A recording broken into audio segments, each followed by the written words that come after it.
Australians can be annoying. Can't anyone? If Australians ask you to do a shoey, just say no. Cool, more to light-hearted points.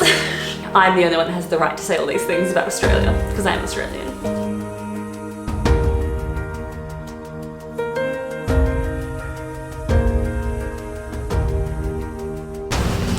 Hi guys, and welcome back to my channel. If you're new around here, I'm Yvette. I moved to London about 3 months ago, and since then I've just been documenting my adjustment to London life in these videos, so subscribe if you want to stick around for that. So where I currently work in London, I work with multicultural people, as you'd imagine. London's a very multicultural place. I'm Australian, I work with an American, there's lots of Brits, and so on and so forth. Whenever you work in close quarters with anyone, things really get on each other's nerves. So I thought for this video I would list off all the ways I, as an Australian, and Australians in general, are annoying. That said, this entire list isn't specific to me, because you'll see why, but how Australians annoy Brits and Americans abroad. However, I'm also going to do an alternative. I'm going to do one each. How Brits annoy Americans and Australians, and how Americans annoy Brits and Australians. And this one is how Australians annoy everybody, basically. So I've got my top 10 ways in which we annoy people abroad, and we'll get into it.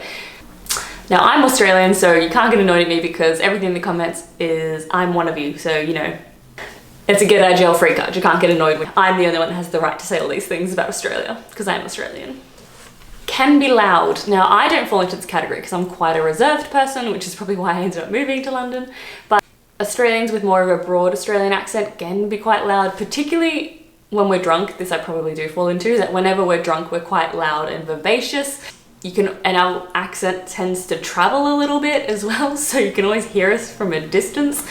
Think of like the Hemsworths, for example, like they'd be quite loud when they raise their voice, if that makes any sense. Obviously they're loud when they raise their voice, but you get what I mean.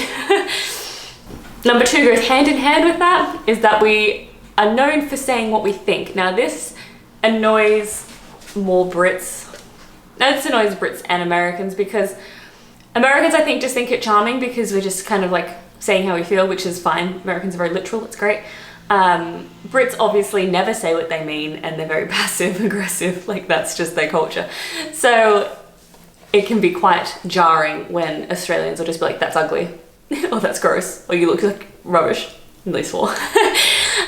So being a direct Dan can be an issue, because it's just culturally a bit jarring when they're not expecting you to be like that.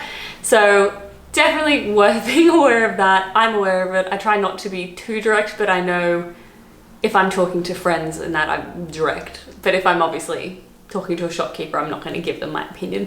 But there's the reputation is that Australians are very direct. They'll tell you exactly what they're thinking. They won't shield it. They'll just be like, well, that's shit. You know, which is good and bad, because you always know what you're going to get, but also can be not what you want. So number 3, we swear too much, which 100% is true. Americans don't swear very much. It's very like, because they're quite, I guess, religious undertones of the like society maybe. I don't know, maybe they're all more religious. They don't seem to swear so much. Brits swear, but in their own like cutesy swear, which I've done like my video on like their favorite swear words like Muppet and stuff like that, which is cute.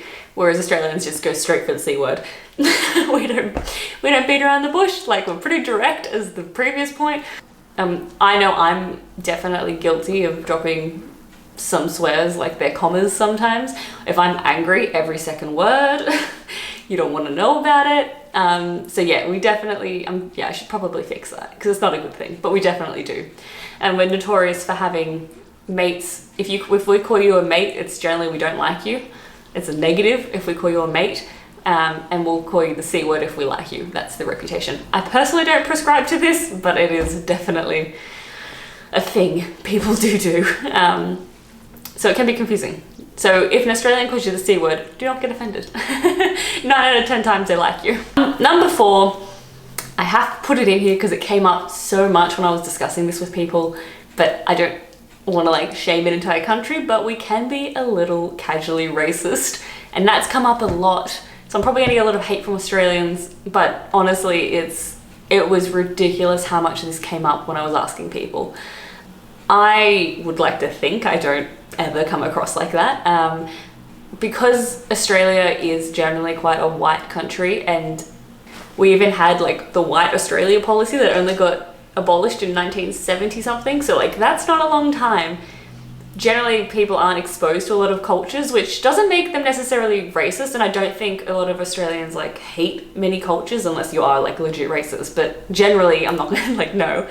But I think it does minimize our exposure to cultures, which makes it harder for us to know where like casual racism is. Do you know what I mean? So we don't know where the boundaries are because we've never had to live with other cultures. So we haven't been brought up in an environment where you have to kind of be a bit more considerate of your words. We're pretty direct, we're loud, we say it how it is, we'll say something, so it can obviously come across a bit racist, but I think they're not necessarily meaning anything negative. I'd hope, but maybe they are, I don't know. All I know is, yeah, see, I do know. Yeah, no, they are. Even my close friends, it's bad times. I was gonna be like, none of my friends are, and I was like, nope, there's definitely one.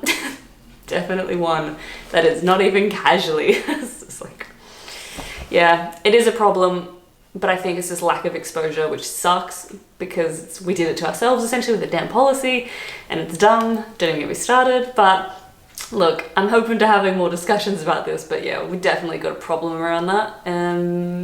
Yeah. Cool, more to lighthearted points. Number 5 is my least favorite. Racism is my least favorite.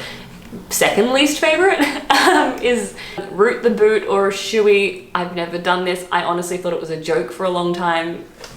It's where you get a beer and you pour it into a shoe and you drink it. Why? I don't know. I wish I knew. This is why I left the country. I'm not Australian on the inside, I'm more British. But yeah, I wish I could tell you why. It's disgusting. If Australians ask you to do a shoey, just say no. For God's sake, say no. It's disgusting. I could think of nothing worse. But yeah, definitely, I don't know if that's worse or the racism, to be honest. It's the racism. Number 6, we complain about the weather, which Brits complain about the weather. It's not too bad, but I think the issue that Brits and Americans, that at least live here, feel that we moved here, so why are we complaining, which I completely understand. But most Australians will be like, oh, back home it's so warm, it's only 20 degrees, it never gets cold at home, blah, blah, blah. It's always blue skies, and always comparing to this like paradise, and it's like, why did you leave then, you know? So I understand it, but you gotta remember, we haven't been accustomed to the weather here, so we're not really used to it, so. But yeah, we probably shouldn't, I can understand. I'd be annoyed if it was the other way around, so I get it. Number 7 isn't so much how Australians annoy Brits, it's more how Brits annoy Australians, but it's, if you do this, there'll be conflict, is if you confuse an Australian with New Zealand, people get very upset. I don't know why, but they do. I think because everyone kind of, I don't know how New Zealand views Australia, but I think Australia views New Zealand as like their dorky little brother, maybe, even though it's stupid because New Zealand is like killing the game in every way. Their prime minister should be the leader of the world. She's amazing. They're so great. So I don't know why they have that attitude, but if you want to, they'll get very aggressive really fast if you mix that up. So I can see how that would be a negative. So just don't mix up an Australian and a Kiwi. We sound different. They are different accents. Number 7, this one I'm 100% guilty of myself. We're always traveling. We're always traveling. So if you're trying to make plans with your Australian friend, it'll be very hard. They'll be like, I'm in Spain next week. This is for Aussies in London that you'd get annoyed by. Because any weekend they'd be like, I'm in Spain that weekend, what about the weekend after? No, I'm in Prague, no, I'm here, now I'm in Ibiza, now I'm in Greece.